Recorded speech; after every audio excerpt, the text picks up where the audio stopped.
আজকে যদি ওই শ্রীলঙ্কার প্লেয়ারের বাবা যদি আজকেও থাকতো তাহলে উনি দ্বিতীয়বার আরেকবার মনে হয় হার্ট অ্যাটাক। আচ্ছা, গতকালকে বাংলাদেশ যেই খেলা দেখাইলো ভাই,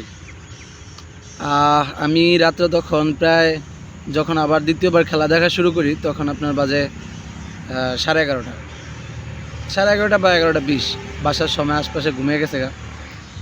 তো ভাই খেলা দেখতেছি, মন আপনার বুক যেন কাঁপতাছে। একবার মনে হইতেছে যে জিতবো, আবার মনে হইতেছে হারবো। যাদের হার্টের রুগী যারা আছে তারা যেন বাংলাদেশে খেলা না দেখে।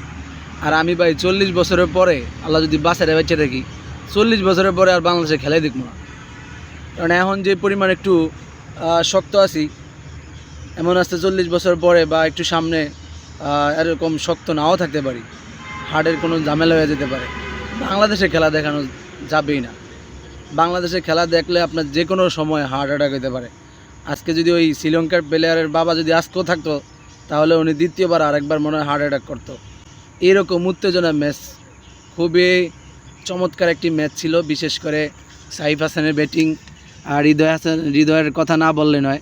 মুস্তাফিজের দারুণ বোলিং, মেহেদির দারুণ বোলিং, খুব চমৎকার। এভাবে বাংলাদেশে গিয়ে যাবে।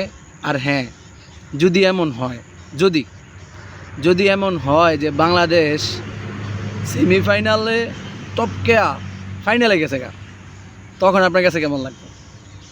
তখন আপনার অনুভূতি কেমন হবে? এই অনুভূতি আমার কমেন্টে জানাবেন।